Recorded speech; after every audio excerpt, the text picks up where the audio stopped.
Just enjoy and listen to, and have a fun of it. 혹시 치아가 빠지면 임플란트나 틀니 말고요. 어릴 때처럼 그냥 새 치아가 다시 자라는 세상, 이런 거 상상해 보신 적 있나요? 공상과학 영화에나 나올 법한 이야기 같지만 당신이 보내주신 자료들을 보니까요. 이 상상이 생각보다 훨씬 현실에 가까워졌더라고요. 그래서 오늘은 바로 이 잃어버린 치아를 다시 자라게 만드는 최첨단 재생치아 기술에 대해 깊이 파고들어 보려고 합니다. 이 기술의 원리가 뭔지, 여러 방법 중에 어떤 게 가장 현실적인지, 그리고 이게 결국 치과 치료의 판도를 어떻게 바꿀 수 있을지 그 핵심을 짚어보는 게 오늘의 미션입니다. 네, 근데 이 이야기를 시작할 때 가장 먼저 짚어야 할 근본적인 질문이 하나 있어요. 어떤 거죠? 바로 왜? 라는 질문입니다. 현재 임플란트 기술 이미 눈부시게 발전했잖아요. 대중화도 됐고요. 그런데 왜 과학자들은 굳이 이렇게 복잡하고 어려운 치아 재생에 매달리는 걸까요? 이 질문에 대한 답에 모든 핵심이 들어있습니다. 기존 치료법의 한계를 알아야 이 새로운 기술의 진짜 가치를 이해할 수 있으니까요. 맞아요. 사실 저도 그게 제일 궁금했어요. 제 주변만 봐도 임플란트는 이미 검증된 훌륭한 치료법인데 왜 굳이 자연 치아를 되살리려고 하는 걸까? 기능적으로는 거의 완벽하게 대체하는 거 아닌가요? 지금 말씀하신 그 기능적으로라는 말이 바로 핵심입니다. 임플란트가 씹는 기능은 정말 훌륭하게 복원하죠. 하지만 절대 살아있는 조직이 될 수는 없거든요. 살아있는 조직이 아니다. 네, 가장 큰 차이는 바로 감각의 부재예요. 자연 치아는 치수신경을 통해서 온도나 압력을 다 느끼지만 임플란트는 그냥 톡뼈에 박힌 티타늄 기둥일 뿐이죠. 아, 그래서 얼음물을 마셔도 시리다는 느낌이 없고 음식을 씹을 때 그 미세한 압력 차이도 감지를 못해요. 그게 생각보다 큰 차이를 만들겠네요. 제 주변에 임플란트 하신 분들 얘기 들어보면 가끔 질긴 음식을 먹다가 자신도 모르게 너무 세게 씹어서 놀랄 때가 있다고 하시더라고요. 그런 미세한 감각이 우리 몸을 보호하는 역할도 하는 거였군요. 바로 그겁니다. 또 다른 결정적인 차이가 턱뼈와의 관계에 있어요. 턱뼈요? 네, 자연 치아 뿌리 주변에는 치주인대라는 아주 얇고 탄성 있는 조직이 있거든요. 쿠션처럼요. 우리가 음식을 씹을 때마다 이 치주인대가 미세하게 눌리면서 턱뼈에 생리적인 자극을 줍니다. 네네. 이 자극이 뼈를 건강하게 유지시키는 신호가 되는 거예요.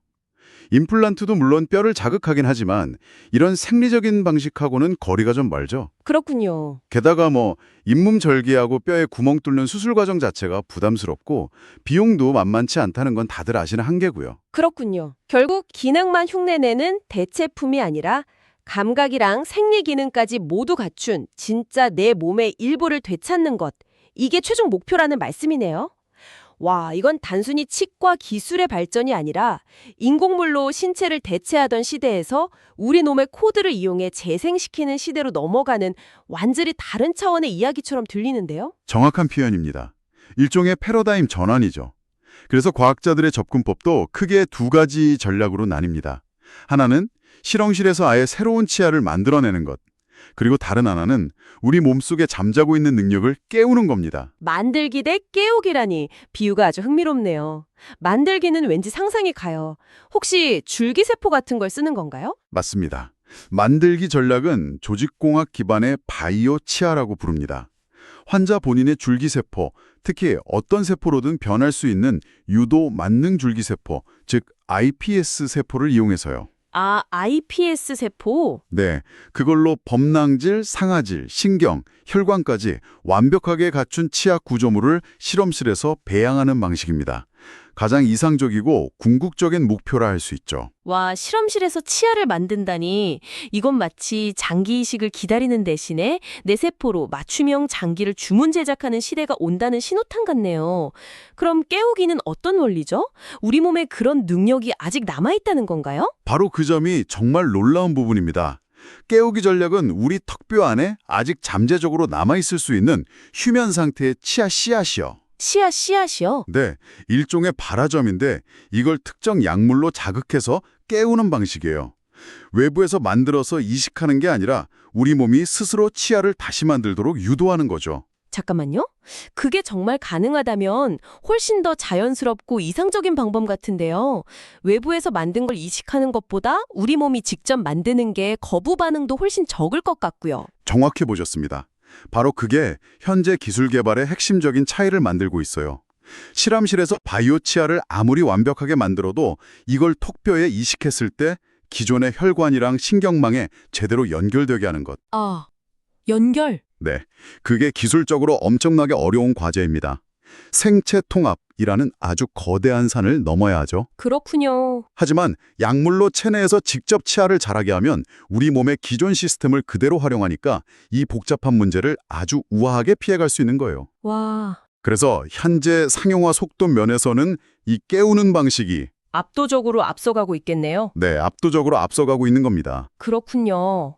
결국 병목 현상이 치아를 만드는 기술이 아니라 그걸 우리 몸에 연결하는 기술에 있었던 거네요. 그렇다면 지금 가장 주목받는 기술은 당연히 그 깨우는 약물이겠군요. 현재 가장 유력한 후보가 있나요? 네, 있습니다. 일본의 토레젠 바이오파마라는 스타트업에서 개발 중인 약인데요.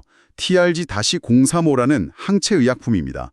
이 약물은 우리 몸속에서 치아의 성장을 억제하는 USAG-1이라는 단백질을 표적으로 삼습니다. 잠깐만요. 좀 의외인데요. 성장을 촉진하는 단백질을 활성화하는 게 아니고요. 성장을 억제하는 단백질을 막는다고요? 그건 왜 그런 거죠? 아주 재미있는 역발상이죠. 우리 몸에는 치아 성장에 필요한 신호들, 전문적으로는 BMP나 WNT 같은 신호 전달 경로가 이미 존재해요. 네. 그런데 USAG-1이라는 단백질이 이 신호들이 작동하지 못하도록 꽉 잡고 있는 브레이크 역할을 하는 겁니다. 아, 브레이크? 네. TRG-035는 바로 이 브레이크를 풀어버리는 역할을 하는 항체 약물인 셈이죠. 아하, 그러니까 엑셀을 밟는 게 아니라 밟고 있던 브레이크에서 발을 떼게 만드는 거군요. 브레이크가 풀리면 억제됐던 성장 신호가 자연스럽게 다시 활성화되면서 숨어있던 치아 씨앗이 자라나게 된다. 와, 이 원리 정말 기발하네요. 맞습니다. 분자 수준에서 우리 몸의 자기 치유, 또 재생 능력을 다시 일깨우는 아주 정밀한 접근법이죠. 이미 동물 실험에서는 상당한 성과를 거뒀어요. 쥐 실험을 시작으로 치아 구조가 인간이랑 더 유사한 흰족제비, 그리고 개를 대상으로 한 전임상 시험에서요. 오, 특별한 부작용 없이 기능적으로 완전한 새 치아를 성장시키는 데 성공했습니다. 동물 실험까지 성공했다니 정말 대단한데요. 근데 아시다시피 동물하고 사람은 다르잖아요. 이 기술이 인간에게 적용될 때 넘어야 할 가장 큰 산은 뭘까요? 그래서 우리는 대체 언제쯤 이걸 실제로 만나볼 수 있을까요? 이제 가장 현실적인 질문으로 넘어왔네요. TRG-035는 2024년 말부터 일본 교토대학 병원에서 건강한 성인을 대상으로 임상 일상시험에 돌입했습니다. 아, 드디어. 네, 이번 일상시험의 핵심 목표는 약효를 보는 것보다 안전성을 철저히 검증하는 겁니다. 최소 10개의 치아가 없는 30세에서 64세 사이의 성인 30명에게 정맥 주사 방식으로 약물을 투여하고요. 예상치 못한 부작용은 없는지 면밀히 관찰하고 있습니다. 그 결과가 언제쯤 나오는지에 따라서 모든 게 결정되겠군요. 그렇습니다. 현재 계획상으로는 2025년 9월경에 일상시험의 핵심 결과가 발표될 예정이에요. 이 결과가 이 기술의 미래를 결정하는 중대한 분기점이 되겠죠. 네. 여기서 안전성이 입증되면 다음 단계 임상시험에서는 선천적으로 치아가 나지 않는 희귀질환 환자들을 대상으로 실제 효능을 검증하게 됩니다. 모든 과정이 가장 낙관적인 시나리오대로 순조롭게 진행된다면 개발사가 목표로 하는 상용화 시점은 2030년입니다. 2030년이요. 와, 생각보다 정말 가깝게 느껴지는데요. 그럼 가장 민감한 문제, 비용은 어느 정도로 예상되나요? 임플란트랑 비슷한 수준일까요? 그렇지는 않을 겁니다. 자료에 따르면 상용화 초기 예상 가격이 약 150만 원 수준이에요. 150만 원이요? 네, 현재 환율로 계산하면 우리 돈으로 약 1,330만 원에 달하는 금액이죠. 잠깐만요. 1,330만 원이라고요? 치아 하나예요. 솔직히 그 정도면 상용화라고 부르기 민망한 수준 아닌가요? 이게 과연 일부 부유층을 위한 기술을 넘어서 대중화될 가능성이 있긴 한 건가요? 아주 날카로운 지적이세요. 그래서 초기 시장은 일반 대중이 아니라 비용을 감당할 수 있으면서 절실한 수요가 있는 특정 그룹을 목표로 할 겁니다. 특정 그룹이요? 네, 대표적인 예가 바로 선천적으로 치아가 아예 없이 태어나는 선천성 치아 무용성증 환자들입니다. 이분들은 기존 치료법으로는 한계가 명확하기 때문에 신기술에 대한 수요가 매우 높죠. 아, 그렇겠네요. 또 이 희귀 질환을 먼저 공략하면 희귀의약품으로 지정받아서 허가 절차를 단축할 수 있다는 전략적인 이점도 있고요. 당분간은 보험 적용이 어려운 고가의 프리미엄 치료로 자리 잡을 가능성이 매우 큽니다. 알겠습니다. 전략적인 접근이군요. 그럼에도 불구하고 그 엄청난 비용을 감수할 만큼 이 재생치아가 임플란트보다 근본적으로 우월하다고 말할 수 있는 가치, 그게 뭘까요? 다시 한번 명확하게 정리해 주실 수 있나요? 물론입니다. 그 비싼 비용을 정당화하는 핵심적인 기능적 우월성은 세 가지로 요약할 수 있습니다. 첫째, 감각 기능의 완벽한 회복입니다. 감각. 네. 차갑고 뜨거운 것을 느끼고 씹는 압력을 정교하게 감지하는 살아있는 감각기관의 역할을 되찾는다는 것. 이건 단순히 기능의 문제가 아니라 삶의 질과 직결되는 문제죠. 음식을 먹을 때의 즐거움 자체가 완전히 다른 차원이 되겠네요. 바로 그거죠. 둘째는 장기적인 턱뼈 감각입니다.